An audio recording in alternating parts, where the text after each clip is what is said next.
दोस्तों नमस्कार, आप देख रहे हैं द दस्तक 24। आप सभी जानते हैं देश में कोरोना महामारी भयंकर रूप ले रही है। अब रोज़ लगातार 4 लाख के आसपास आंकड़े संक्रमण के मिल रहे हैं। यह बेहद चिंता का विषय है, लेकिन इस पर तर्क और कुतर्क कौन करे, क्योंकि सवाल वही कि सभी अंधभक्ति में लगे हुए हैं। इस बार हम चुप नहीं बैठ सकते, क्योंकि सत्ता के लोग या सत्ता के चमचे यह ज़रूर कहते हैं कि अमेरिका, इटली, फ्रांस, ब्राज़ील में भी कोरोना से मौतें हुई हैं। चमचे यह भी कहेंगे कि वहाँ भी वेंटिलेटर दवाई की कमी है और लोग मर रहे हैं। भारत अभी विकसित देश नहीं है। भारत में ऐसा हो रहा है तो इसकी जिम्मेदार सरकार क्यों है। वो यह भी कहेंगे कि सिर्फ मोदी ही नहीं, सब चुनावी रैली कर रहे थे, यानी कि हर पार्टी चुनाव रैली कर रही थी, वो सभी भी जिम्मेदार हैं। आइए अब हर पॉइंट पर एक एक कर हम निपटते हैं। पहला पॉइंट अगर हम देखें तो बिल्कुल बात सही, कोरोना से मौतें हर देश में हुई। अभी तक औपचारिक आंकड़ों के हिसाब से अमेरिका और ब्राज़ील में हिंदुस्तान से ज़्यादा मौतें हुई हैं, लेकिन हिंदुस्तान वाली ज़्यादातर मौतें कोरोना से नहीं, बद इंतजामी से हुई हैं। जी हाँ दोस्तों, अस्पताल नहीं, ऑक्सीजन नहीं, ऑक्सीजन की कमी पड़ी हुई है, दवाइयाँ नहीं हैं, बेड और अस्पताल सुविधाएँ ना मिलने से ये लगातार मौतें हो रही हैं। तो इसे हम बद इंतजामी ना कहें तो फिर क्या कहें। ये मौतें वास्तविकता में हत्याएं हैं, क्योंकि अगर ये सब सुविधाएं उपलब्ध देश में होती तो यह हत्याएं नहीं कहलाती, सिर्फ और सिर्फ मौतें कहलाती। आप विचार करिए कि भारत सरकार अपने कानून में कहती है कि अगर माँ बाप की लापरवाही से बच्चे की मौत हो जाती है तो वो भारत के कानून के तहत अपराध है। मरने वाले सब जीते जागते लोग थे जिनसे हम बात करते थे, वो हमारे दोस्त थे, हमारे रिश्तेदार थे, हमारे सुख दुख के साथी थे।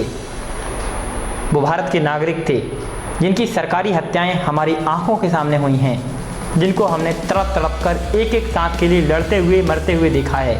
और हम सबको पता है यह बस औपचारिक आंकड़े हैं।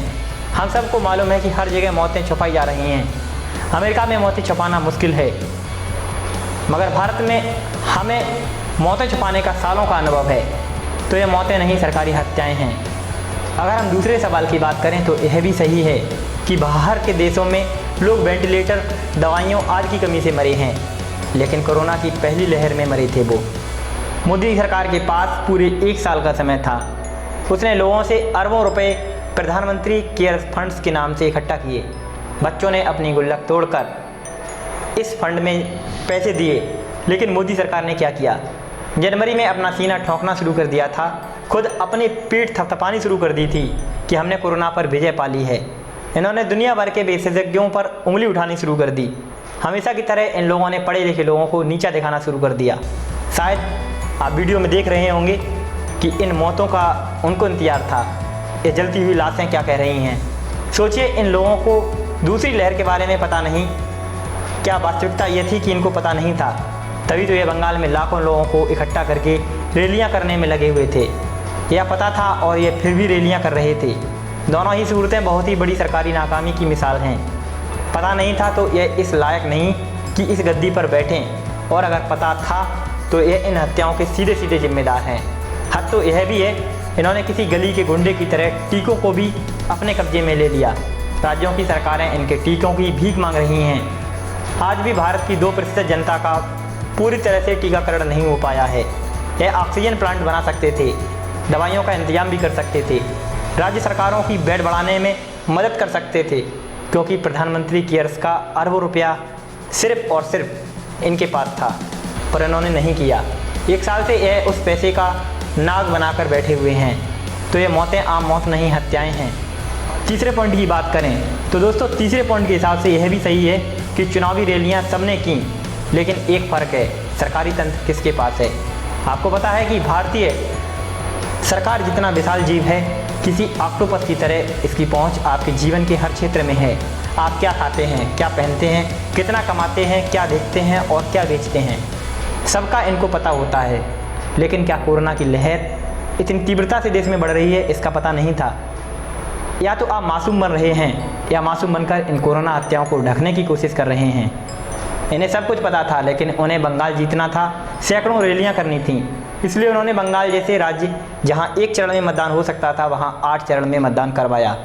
इन्हें हर क्षेत्र में वक्त चाहिए था। रैलियाँ जो करनी थी, प्रोपेगेंडा करना था। उन्हें चुनाव जीतने की हवस है। लोग चाहे लोग जिएं या मरें। आप कहेंगे चुनाव जीतना हर पार्टी का मकसद है। जी नहीं, देश के लिए काम करना, देश को आगे बढ़ाना, देश को ठीक करना, ये हर पार्टी का मकसद है। और जब महामारी का प्रकोप सर पर हो तब देश को बचाना हर पार्टी की जिम्मेदारी है। जो बाकी दल हैं उनके पास भारत सरकार का तंत्र नहीं है, उन्होंने बस उनका अनुसरण किया है।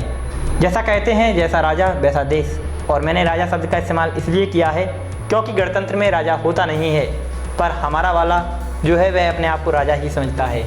आप देख रहे हैं द दस्तक 24। उम्मीद करते हैं आपको ये रिपोर्ट पसंद आई होगी।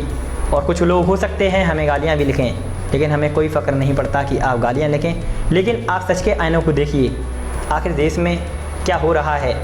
आखिर उन मौतों का जिम्मेदार कौन है जिनको शायद प्राणवायु ऑक्सीजन नहीं मिल पा रही है? वो तड़प तड़प कर अस्पतालों में जान गंवा रहे हैं। उनके परिजन बाहर कुछ सांसों की भीख मांग रहे हैं। उन परिवारों पर क्या गुजरती होगी? ये सिस्टम की लापरवाही नहीं तो फिर किसकी है?